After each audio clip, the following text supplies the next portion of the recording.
snatched from the love of liberty in the fires of hope and prayer. With boundless faith in our destiny, we solemnly declare, side by side we stand, highlands of the blue Caribbean Sea. This our native land, we pledge our lives to thee. Here every creed and race find an equal place, and may God bless our nation. Here every creed and race find an equal place,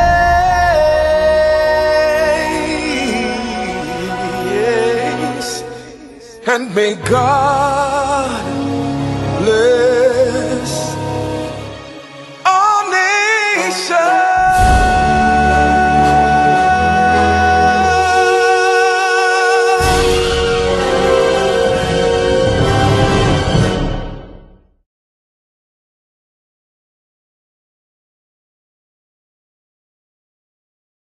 Good night, Trinidad and Tobago. My name is Mervyn Suku. I live at number 61 2nd Street in San Juan. I am here to highlight some issues I've been having with WASA. Right? Since 1994, June 1994, I built my two-story house at 61 2nd Street, and we were getting good water pressure until about 8 years ago. That's around 2014. It became worse in around 2017 when the pressure was so low that the house wasn't getting no water at all. And that led me to put a pipe, like a standpipe, which is about 15 inches off the ground in order to catch water in a bucket. And it has been like that since 17. I contacted WASA several times through the phone. In fact, I think WASA has Mervyn Suku as the most called person from, to their CSR addressing this issue of low pressure. An engineer came as well on September 4, 2018. He looked at the pressure that was coming from the standpipe that I installed, and he said, Mr. Suku, we're going to rectify this problem for you. That was since 2018. He promised to get back to me. He never did. I had a meeting with the CEO of WASA in his boardroom. He Googled my street and he said, Mr. Suku, I'll get back to you within a week. Never did. So I had to complain, call WASA nearly every day for the past 4 or 5 years. That's why I said they probably have Mervyn Suku as the most called person. Now, I came to the MP's office. I even went to RIC, the people at RIC, and I spoke to them as well. And then I came to Mr. Saddam Hussein, the MP for Speaks Barataria, and you won't believe, within 2 weeks, we got action. We got action in the sense that WASA came and they joined 1st Street to 2nd Street, which gave us some water. It's adequate, but not effective. In other words, it's adequate because it is filling up the tanks, which can then be pumped to the entire house. So the pressure has come, so that tanks are being filled now. For the past 4 or 5 years, that was not the case. We had to fill by buckets. We had to eat out of plastic plates and drink from plastic cups and dispose of it. good thing my daughter lives 5 minutes away in Barataria. We carry our clothes and so on to wash, and you know. And the problem has been resolved now, but the issue still is there's a corroded main running on 2nd Street, and it's affecting everyone on that street, even going straight down to 3rd Avenue, from Saddle Road to 3rd Avenue. And WASA is aware of that, and they even told me that they don't have money to do such repairs. Now, this is a letter from the MP on my behalf, right? When I came to him about a year ago, nothing was done until 2 weeks ago or 3 weeks ago, when we had the MP again raise the issue with WASA. Right? But I'm glad to say we are getting a bit of pressure now, and it's assisting. However, I do have another issue with WASA. The sewer that runs on 2nd Street is very small. There's a lot of new businesses in 2nd Street, as well as the old existing ones. So in other words, you have like restaurants, you have groceries, you have eating places and so on. And when all that stuff goes down into the small sewer main, it chokes up. And when it chokes up the lateral lines that runs from each residence into the main. And when that happens, it clogs my line and others. But I am clogged first because I'm the very first one on the street that is near to the main outlet. And I contacted WASA several times about this problem. In the past, they would come and clear the main. They would also come and clear my line, you know, because they understood it was a WASA problem. A WASA main was choked. They came and cleared the choke. They came and cleared my lateral line. I had no problems. But again, in the past 3 years, whenever the main is choked, they would come and clear their choke and leave my lateral line. And I've had to resort to other people to come and clear my line. I have contracted on about 3 or 4 occasions a company called Deep Clean Clog Busters Limited in Boundary Road. They normally charge $1,500 to clear a choke, but this guy knows me now, and he charged me $900 the last time. This happened in 2020, October 2020. And he is certifying that when he's clearing my line from the internal clean out that I have, he pushes his equipment and it goes 75 feet to where the choke is and clears it. Now this goes out into the road, and WASA is saying that is my responsibility. I have to get it cleared. Now, I didn't put down that line in the road that leads to their main. But here it is, WASA is telling me I have to get plumbers to come and run lines. How could I dig up the government road? WASA has to do better than that. And I can give you all copies of this. And this is just one. The guy knows me so good that he charges me $900 instead of $1,500. As I said before, they used to clean the line and don't charge me. But when they started this is 2016. A problem occurred in 2016. Again, the sewer line was choked. I called my plumber. It was a Sunday afternoon. I called my plumber. He came. He tried to rod my line, and he said, "Mr. Suku, something is wrong." He went to the WASA main cover because he's a licensed plumber. He raised up the main and he said, "Mr. Suku, look, the problem right here is on the road. Nothing is coming from WASA main into the manhole." So I reported it to WASA. They sent their investigators. They found out that it was caused by their main being choked, which choked up my line, and they gave me back $1,000, which is what I paid the guy that Sunday. So here it is. I have an official document from WASA where they paid me the $1,000 because it was their problem. After 2016, every other problem that occurred with the sewer, they didn't want to pay for it. And I have claims with the legal department and the legal since November of 2020.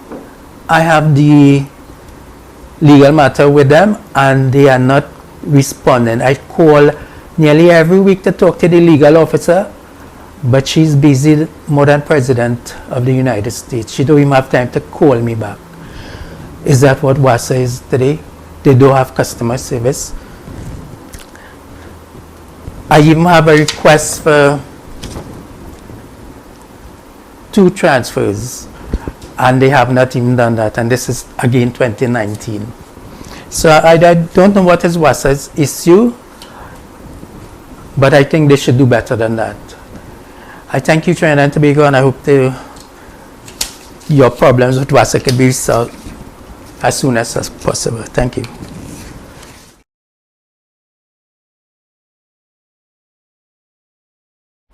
Good night. My name is Dermot Branca. I am a senior citizen and resident of Barataria, San Juan.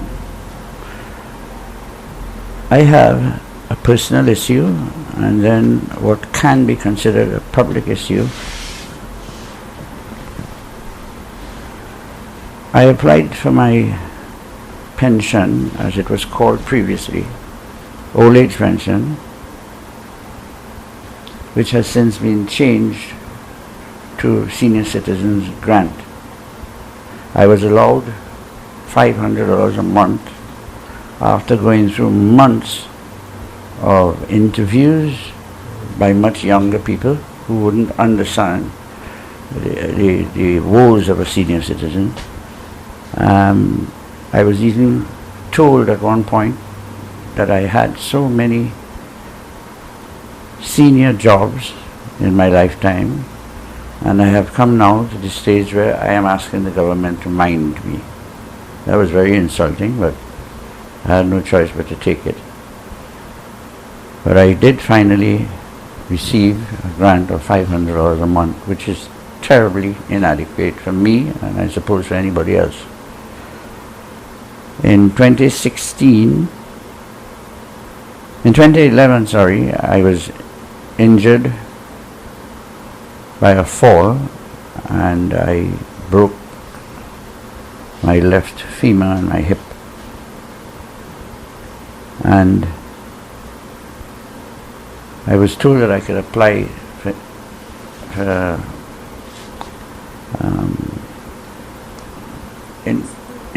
in disability, but if I did that, I would no longer be able to be employed, so I didn't bother. In 2007, my wife was murdered, and I received no assistance whatsoever from government. I received no compensation, but $1,800 a month from her, what was referred to as her an eventual NIS. Because of that $1,800 and because of the fact that I received $3,000 a month NIS, my own NIS, I was told that I had reached the threshold where $500 is all that I am entitled to. The cost of living is much greater for an older person or a senior citizen, because you have to pay transport, you have to pay all kinds of things. You know, it is difficult to survive on only a maximum of $5,000 a month. When you have, well, in my case it's $4,800. When you have rent to pay, you have all kinds of bills to pay. You have light bills, you have even the basic comfort of cable television. You can't afford these things. I was told that I can make an appeal to the government to increase the amount. But in the same sentence, I was told that it wouldn't be successful because there is a maximum and they wouldn't change it for me or anybody else. I think that instead of spending money and wasting money in other areas, senior citizens can be assisted a little more. Because, for instance, I need orthopedic surgery. I joined the clinic in Port of Spain Hospital, and I was in a clinic for 5 years. And every time I go, they put me off for another 6 months. The last time they put me off was for a year. Now they have stopped it completely because they don't have the prosthesis, or let us say the parts, to put in people's bodies. You have to go and seek assistance on the outside or pay for it on the outside. The monies that they're wasting now, they can take these money and put it into the Ministry of Health to help people, especially senior citizens. They can give people, I was told that I am not entitled to a food card. I can't. When they came to inspect my home, they looked at the things that I had, and they said that I am well off and I am comfortable, so I shouldn't even apply for the grant. But I worked very hard for this country. I made contribution in the construction sphere of this country, and I think I am entitled to be respected a little more than to throw $500 at me and say, that's what you're entitled to. My wife died for the $1,800 a month that comes in her name, and I don't think that that should be counted as part of my income. It's not my income.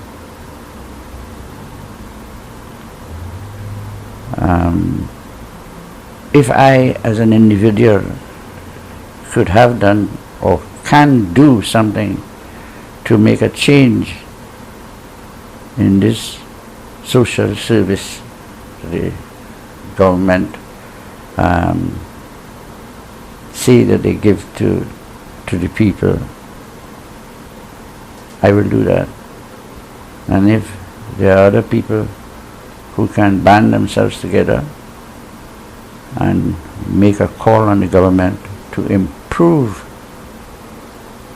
this service, I wish they can or would. Thank you for listening to me, and I hope that my situation can highlight the situation of many others like me, and I hope that we can do something for ourselves to help ourselves. Good night, and thank you very much.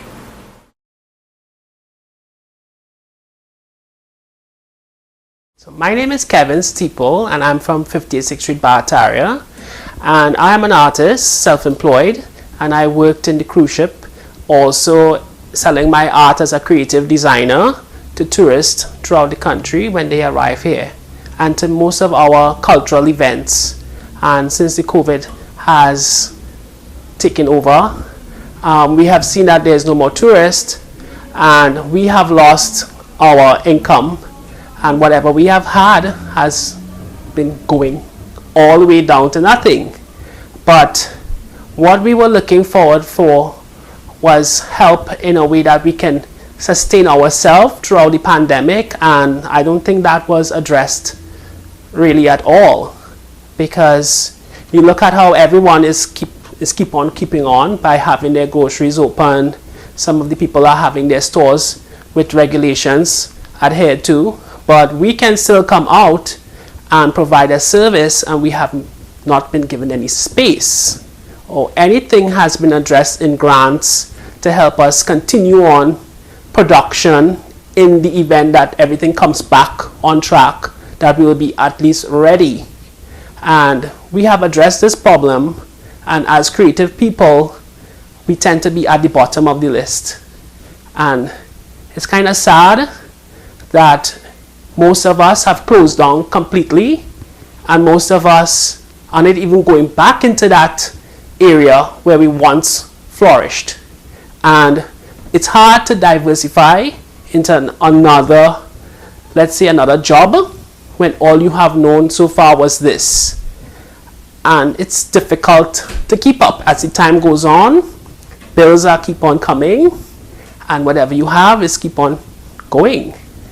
We want to work, we want to get out there, we want to be a part of society once again, and we are just asking to be a part of the bigger picture. One of my wishes for this year, 2022 and beyond, is for the authorities of our country to sit down and look at us as an ecosystem, as part of the culture, as part of the country, and we are not sidetracked. We are on the table, and our concerns of wanting to be employed and having a means to be contributing towards the society once again. They have to pay attention to little things like that, because many of us are becoming depressed. Many people are emotional about what's next, concerned about how do I maintain a living, and it's getting to a deeper level. And we need a hand to come and help us come out and help ourselves. And I do wish that the authorities give us some avenue, give us hope, give us a helping hand.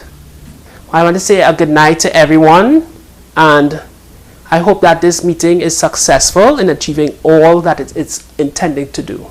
Thank you so much. Good night.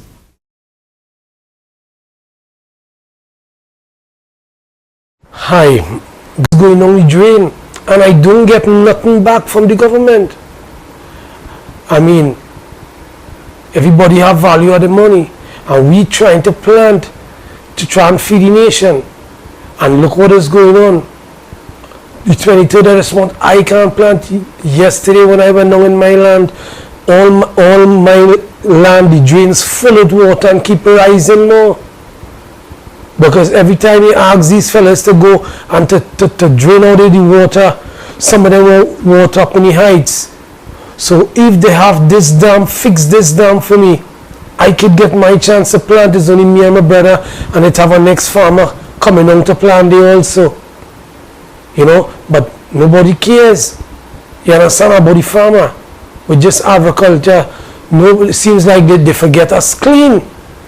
Look, if they send the dam, since last year, they send excavator to clean, right? The dam was leaking over so much and so much of years, and while the excavator was coming, the excavator rip open the dam a little more, so there's more water coming in for me. So we cannot, we try to block it, it can't block. Nobody not taking responsibility to help out the farmers. And we are trying our best. Every time we spend the money, we get flood, and there's nothing coming out from it.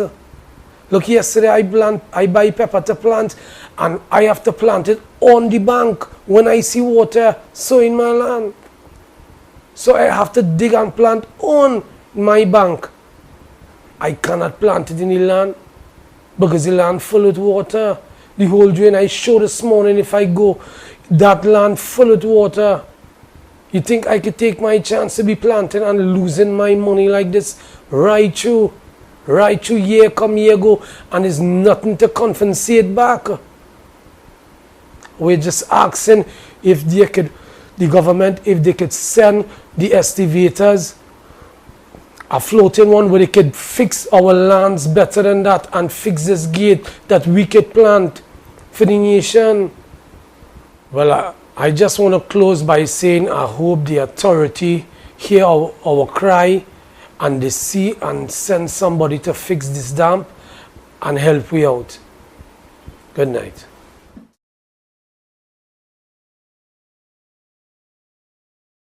Good evening, friends. My name is Imtiaz Prasad from the area of Sama Barataria, Barataria itself. I'm the president of the Barataria Station Council. Now, Barataria Station Council sounds funny because just under 2 years ago, the Barataria station was closed down. You ever hear a station closed down? Stations don't close down.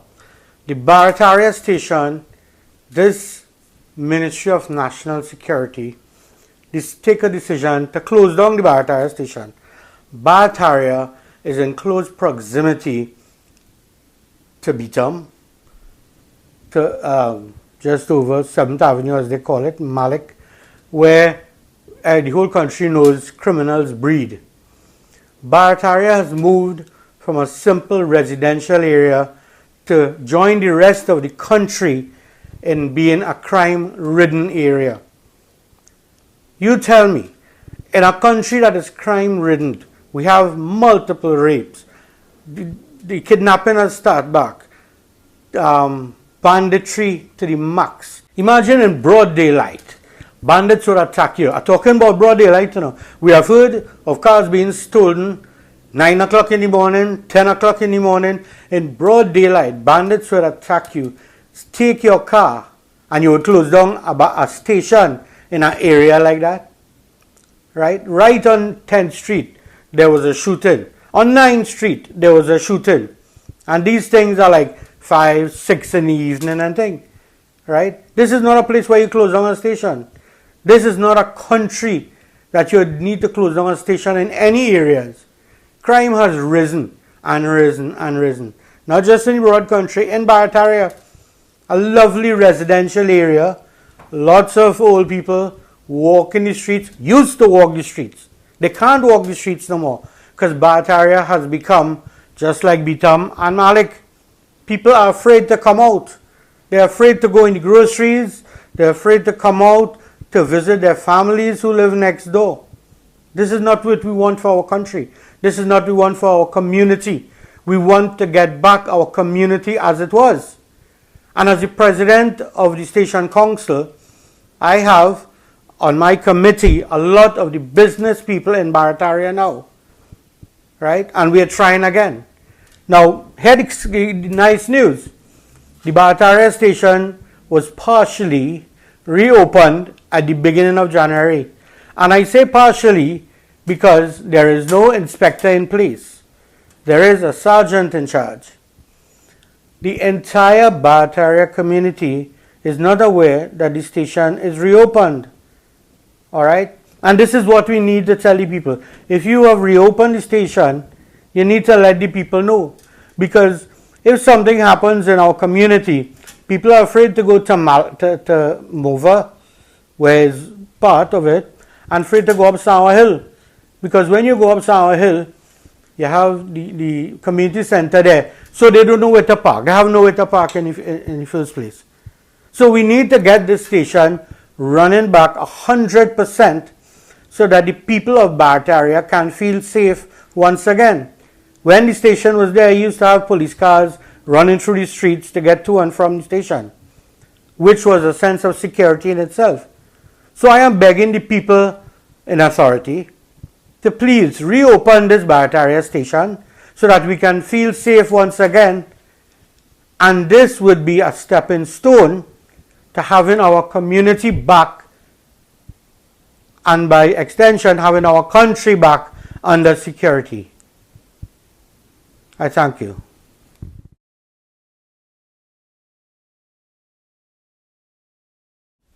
Good night, Trinidad and Tobago. I am Sharon Maraj Durham, past councillor for the electoral district of Barataria. Tonight I stand here to ventilate some of the issues currently affecting the area.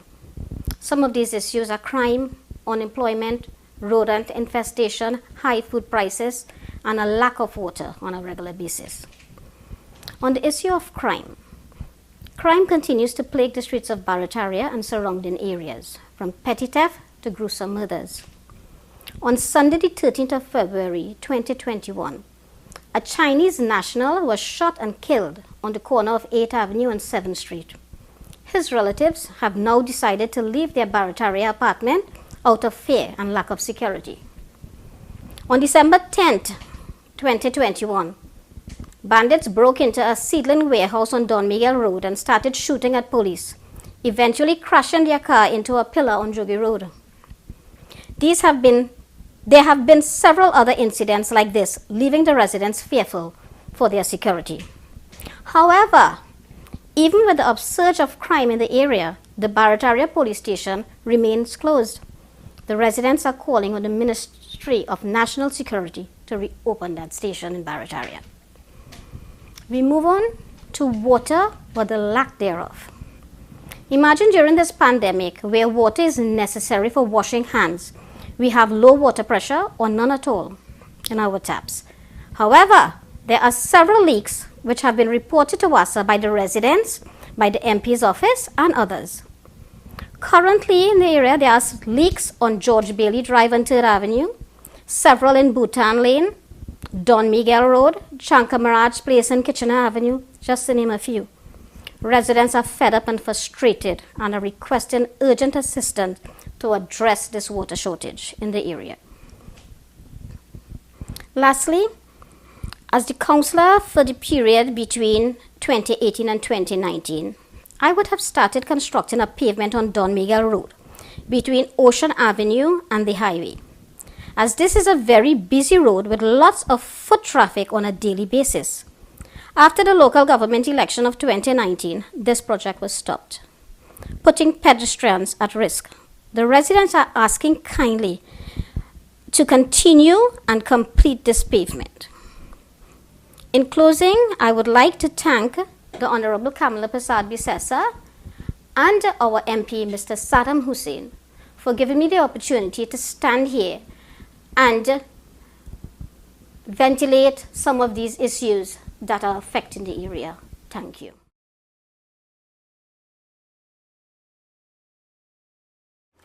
Good afternoon, everybody. My name is Safraz Ali and I'm a resident of the San Juan area.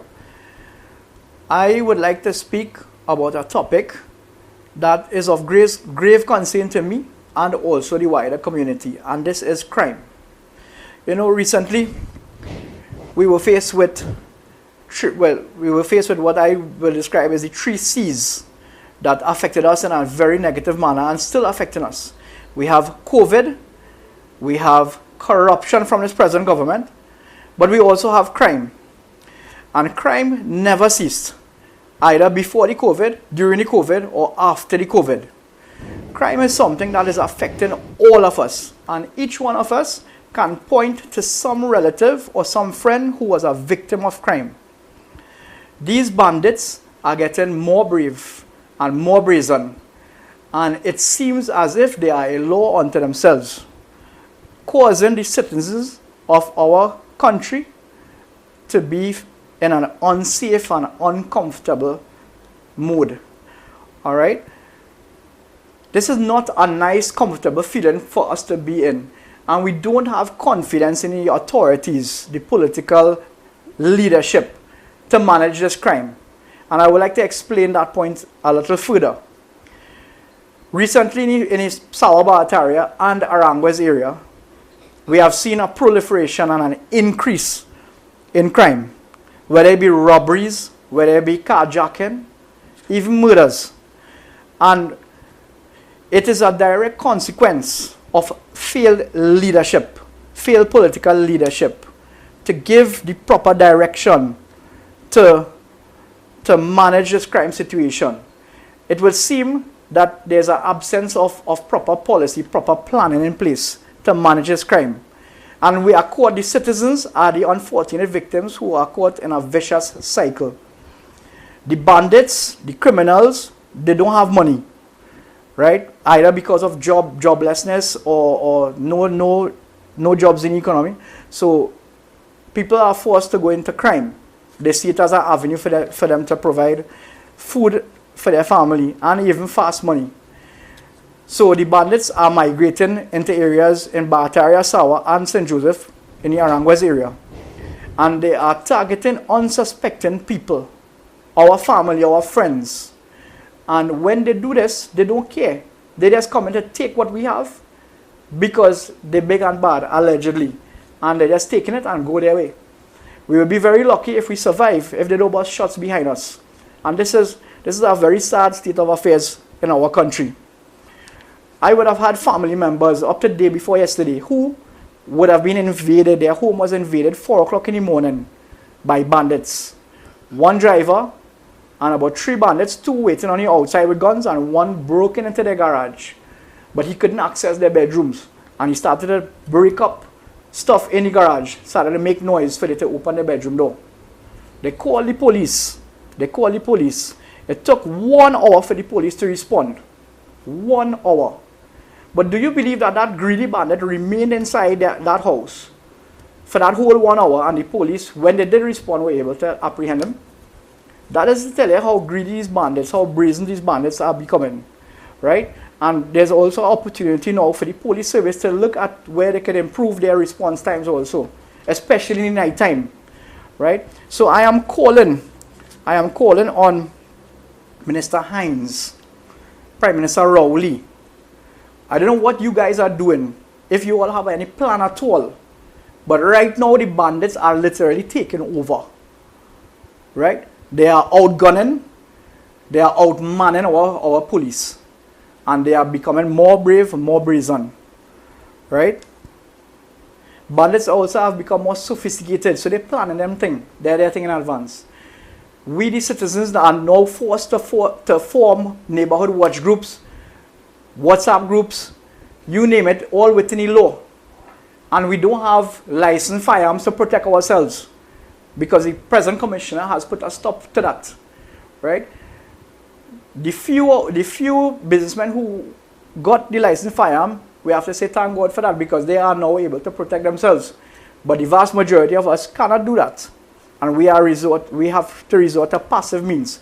Like, as I said, neighborhood watch groups, crimes, etc. I would like to take this opportunity to thank the Almighty Creator for the Honorable Kamala Prasad Bisesa, right? In providing astute leadership and holding the government to account for their misgivings and mismanagement of this crime situation.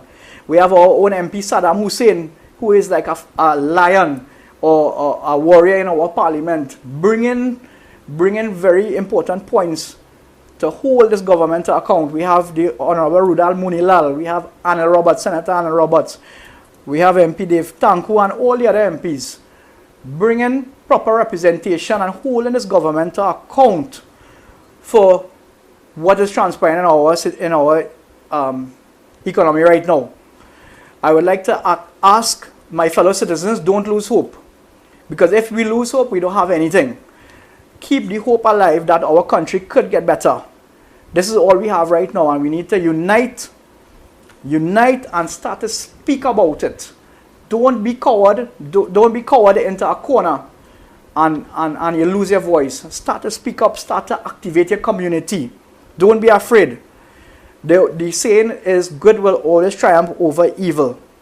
And eventually we will get rid of these cockroaches posing as bandits, or vice versa, bandits posing as cockroaches, whichever one. But they will be defeated. We follow our opposition leaders' advice, we put God in front and we walk behind. And may God Almighty bless our community of Barataria Sawa, bless Arangwell St. Joseph, bless our entire nation, and better days are coming. I am telling you, better days are coming. Let's unite and fight the evil that is prevailing in our society, but within the ambit of the law. If it is that we organize ourselves into neighborhood watch groups, WhatsApp groups, and we be our brother's keeper for now, and hold this government to account for the mismanagement of crime. I thank you very much.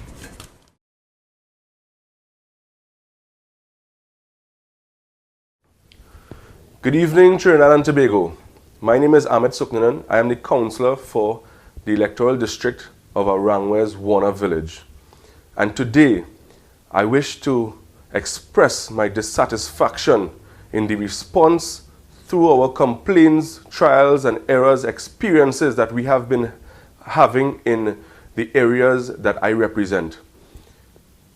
Some of which falls within the local government arm, and the corporation will, and as we always do, undertake those tasks where necessary. But in a time where equipment and resources, materials are at its lesser few at the corporation because of financial strain throughout Trinidad and Tobago. The Ministry of Works has failed to pick up the slack where they left off. Within their responsibility, there is a line, there's a boundary between local government and Ministry of Works and Transport, the other necessary ministries as well. The issues I'm bringing to you this morning is that flooding will still exist in the areas of El Socorro South. Our countdown has started. Yes, we are in dry season and we have been doing as much as we can. But there's issues that since I got into office in 2016, this is my second term, and there's some issues that we have been bringing to the Ministry of Works and Transport Drainage Division that falls under this now I used to say 6-year-old, now he's a 7-year-old Minister of Works and Transport, and he still acts like a newborn. Rohan Sirinan, that is you. Rohan Sirinan, what is going on with the clearing and the cleansing of the water courses in the San Juan River, in the Caroni River? Those major water courses that definitely assist in the northern flooding, or those are the water courses last in line that really pulls out the water from as far east heading west into the Gulf of Paria. We are last in line. And when you have this big silt mound that is bouncing the water back into the villages, many persons, hundreds and thousands of persons, not hundreds of thousands, but hundreds and thousands of persons suffer flooding every single year. This has been going on from before my time. More than 18 years now, this area has been like this. Under the UNC government, under Mr. Pandey, this water course was cleared. After that was under a PNM government, of course, as we expected, neglect in the people of El Socorro South. It continued to the Rowley administration, which you serve for the second time, and still you haven't gotten your act together. I'm asking you, when are you planning to undertake this project? I saw you give some updates in Parliament that you were going to do XYZ all over the place and you were bringing blatant lies. I'm here to report yet another one. You came to the village of El Socorro South and promised to fix our pumps. You came to the village of Bamboo number 1 and promised to fix our pumps, those that were vandalized and burned down to ash. You came to El Socorro South and promised to clear the water courses, including the Caroni River and the Gulf of Paria, to raise the embankment and also to clear the Gulf of Paria using the amphibians that the UNC government would have demonstrated that works for this country, and you have failed today. Let's speak on a lesser capacity, because like you can't handle that greater capacity. Let's speak on a lesser capacity where, because I heard in the past, your government would have called, I think it was yourself, would have called, but none of all are different from each other. Your government would have called those persons living in Lagoon. Let me tell you, where I live is called LA, and that is the first part of the lagoon, and the rest falls firmly on you.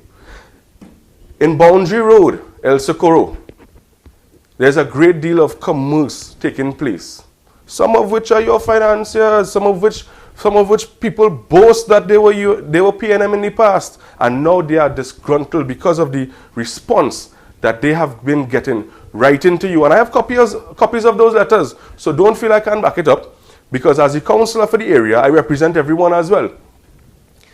Every time there's a drizzle in El Socorro, Boundary Road is bound to be flooded. Similarly, let me let you know, Trinidad, I'm not just ranting and raving on El Socorro and my district. The same thing occurred in the Beetham. And when the Beetham residents came out and they burned tires and they protested in however violent or non-violent, peaceful or non-peaceful ways, the government responded, because that is your heartland supporters. When you swore oath, when you won the election, you swore oath to serve one and all without favor or fear. I swore that same oath, and I'm sticking to mine today. I'm asking you, have you thrown away the oath that you swore? because the people of El Socorro South are legal, law-abiding citizens of Trinidad and Tobago, carries the permits, the certificates, the birth certificates that hold our coat of arms, Trinidad and Tobago, and they deserve equal representation. The same similar issue that they were having that causes flooding in Beetham, in the Beetham Gardens, is the exact same issue that we are having on Boundary Road. The tunnels under the Churchill-Roosevelt Highway. How many times and how many people needs to bring this request to the Ministry of Works Highways Division? The last time you came to the corporation, we had a meeting with you, and me and you didn't get off so well because you told me that I probably have more money than you. That is total BS. You are running a ministry of works. What are you actually working on at this time? I'm asking again, publicly, when, and I'm using this gracious UNC platform to bring it to you nationally now, to let everybody know the failure that you are in the area of Arangwes, Warner Village, and El Socorro South, mainly.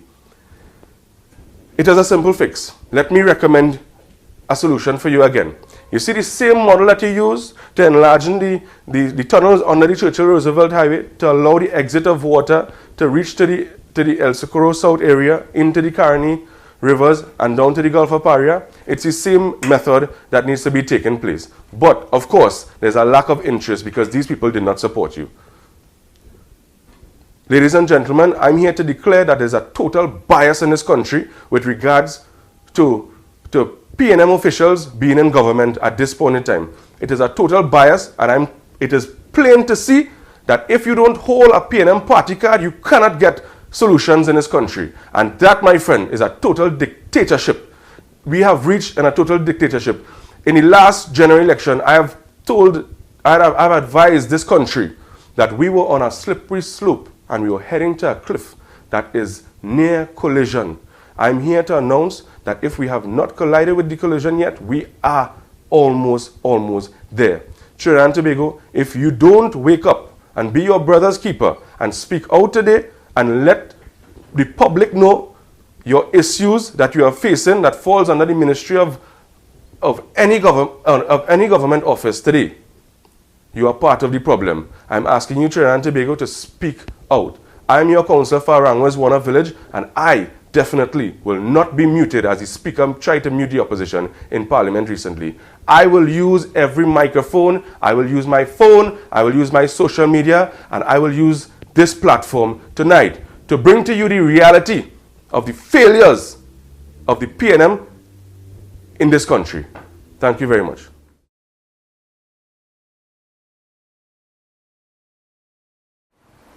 Political leader Honorable Kamala Prasad Bisessa, Member of Parliament for Barataria San Juan, Saddam Hussein, my colleagues at the San Juan Laventil Regional Corporation, Alderman Nazimul Mohammed, Councillor for Arangwes Warner Village Amit Suknanan, and other invited guests. Good evening to the listening and viewing public of Trinidad and Tobago.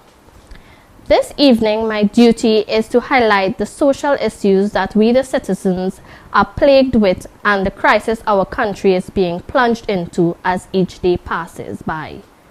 When the COVID-19 pandemic first hit our country, everyone went into a panic. The employment rate dropped drastically because the government of the day chose to shut down the country, sending us into further depression. Schools shut down, businesses shut down, we the people were locked down. This shutdown occurred with just a small number of persons infected by the COVID-19 virus. This upside-down government chooses to open up the country to host carnival events. No offense to the entertainment industry. It is alleged that 25 million is being spent to host such events. While the entertainment industry needs to survive in this country, we could have used that money to improve the education and social services system. Because in reality, there are children who are still without devices to access online learning. Senior citizens are faced with the back and forth stress to produce documents to access their pension and other services. Through my office, being councillor for El Socorro Arangwes North, I experience the complaints of burgesses on a daily basis, where they are being sent back and forth. TT Speaks. I have been asked to speak specifically on two areas. One of them, which is the Water and Sewerage Authority and their responses or lack thereof to the concerns of the burgesses and the constituents of Barataria San Juan. It goes without saying that water, which is the commodity of life itself, ought not to be treated in the way it is by not sending the supply of water to individuals of the constituency. More importantly, I would have had 40 years of service at the Water and Sewerage Authority a few years ago, and I have never seen it like this before.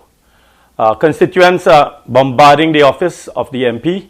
They keep calling the councillors and the aldermen, and in this case, I would have had the opportunity to go myself and visit a large number of the water leaks that exist within the constituency of Barataria San Juan. It goes without saying that whilst the reports are being made and promises are being put forward, it aligns itself to the acronym of the PNM, which is promises never materialize. I have great difficulty when one sees the suffering of the individuals when they cannot get a supply, but you can see water being spewed all over the streets, in the drains, and in some instances causing tremendous damage. There are a number of areas in the constituency of Barataria San Juan which exist presently that is under tremendous stress. And I can just take the opportunity to mention just a few of the areas. For example, on 5th Street in front of True Value, I think that leak would have been there for more than a year. And people have been passing there and seeing it. It's very close to the priority bus route. It's in front of the car park of True Value. And all we get is the promises that it will be done. There is always an excuse as to why it cannot be done. And I'm not seeing the will that shows that it can be. You have leaks in Don Miguel Road, Jatan Lane, corner of 12th Street and 2nd Avenue, 4th Avenue between 9th Street and 10th Street, corner of Mary Lane right here on El Socorro Road and Pagasing Avenue, El Socorro Extension and Pagasing Avenue, Mary Lane at the corner of Mary Lane and El Socorro Road, 2nd Street, Mission Road, and the list goes on and on and on. Residents from the 2nd Street area would have had the unfortunate distinction of not having a supply of water for months. And all you would have gotten from the authorities' representative is that they will look after it, or they are looking into it, or it is in the pipeline. I guess no water is in the pipeline, but the promises are. What I can tell you though is that we are told that there will be resolution. But what is resolution when you cannot get a supply of water and you have children, grandparents, people who need water to cook, to wash, to clean? This is a necessity of life. And we have been treated in a particular way by the authority, and I think that there is no end to the misbehavior in public office by those who hold the reins of power at this present time. More recently, we have had the unfortunate distinction of seeing a situation happen in Trinidad, I think it was Wednesday the 16th, of a national blackout. One that we have never seen before. It can be listed in the statement made by the general manager of TNTech as a catastrophic failure of epic proportion. You cannot tell a country, when asked by the media about the situation of a blackout in a country like Trinidad that has never seen before. We've never seen one like this before. And you get a smile and a giggle and a smirk. That tells you how they see the people of this country. In fact, I am told that there were individuals from the cabinet who were seen purchasing generator or generators And these individuals who would have done that, it appears as if they had insider information, so that they knew that they could have gone and purchased whatever equipment they needed in a blackout. And I dare say the public, the people of Trinidad and Tobago, did not have that benefit. Hospitals, convalescent homes, people who live and depend on the electricity so that they can survive in their own homes, they were denied. There was no answer. There was an absolute silence. And as far as I'm concerned, the minister, who is the Minister of Public Utilities, Mr. Marvin Gonzalez, is demonstrating his hapless, hopeless, helpless arrogance that befalls that of the present regime led by Keith Rowley and the PNM. They do not care. They have not shown that they have an iota or modicum of common sense that could deal with the problems of the people of Trinidad and Tobago, far less for looking after the people of Barataria San Juan. I know that we would have fought bitterly in the past to ensure that we were able to deliver water to people throughout the country. I am certain, given the history in the present political party that I belong to, of the kind of successes that we would have created. But I have never seen the people suffer the way they are suffering today. Barataria San Juan constituents are crying out, and whilst we do what we can to ease up the frustration of the individuals, we look in the darkness that befalls the country. Whilst a pandemic is hitting us, we have a bigger pandemic known as the PNM, which is destroying the people of Trinidad and Tobago. I look forward to all you people speaking out, ensuring that the message goes to every single home. We can no longer continue to be under this present regime. We must be able to redirect the power that we have so that we can put back our honorable political leader, the Honorable Kamla Persad Bissessar, as the next leader and Prime Minister of Trinidad and Tobago. I thank you.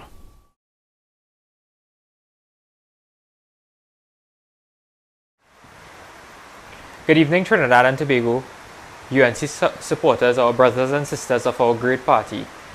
Tonight I'd like to welcome you to the Barataria chapter of TT Speaks, which is a platform of the United National Congress, where we want to hear the voices of the people in the communities.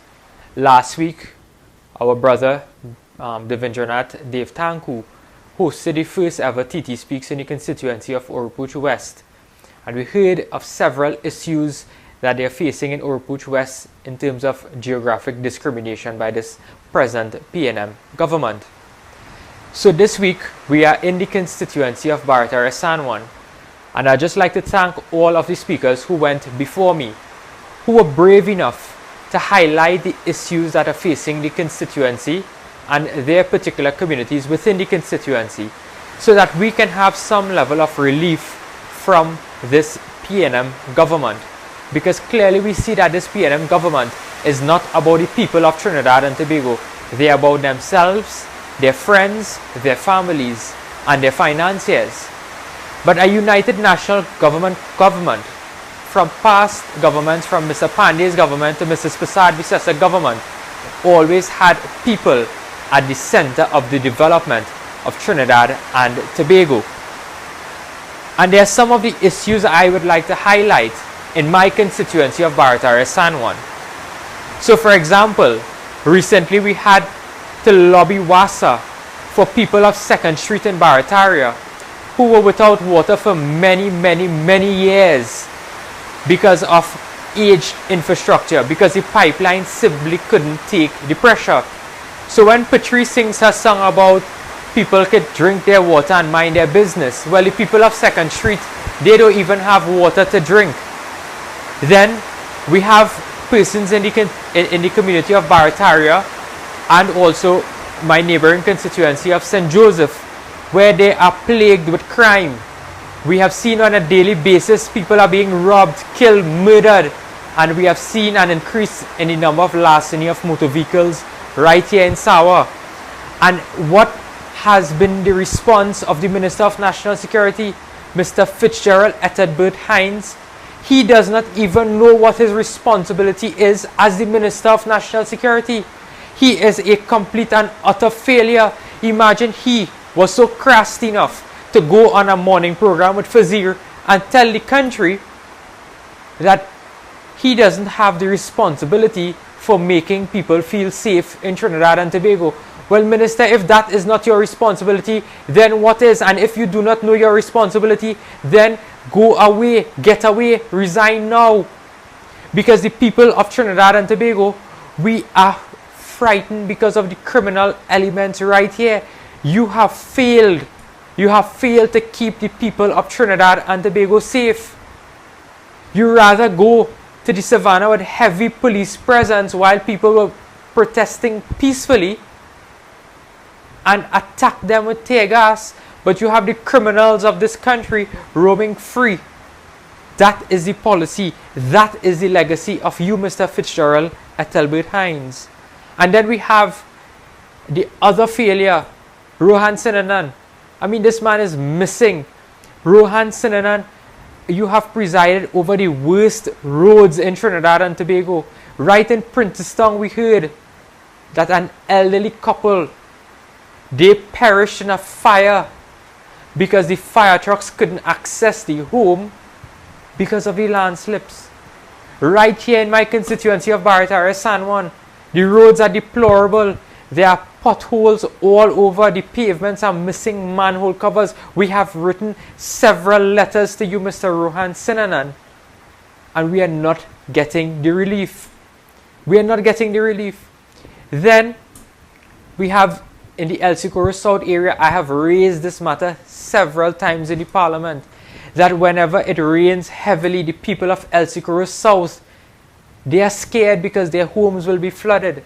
And that is because of the bad drainage and the poorly managed drainage in the area. You have a dilapidated pump that should be helping the people of El Socorro South that needs replacing, but yet you refuse to replace the pumps right in El Socorro South. Minister Rohan Sinanan, we are calling on you right now.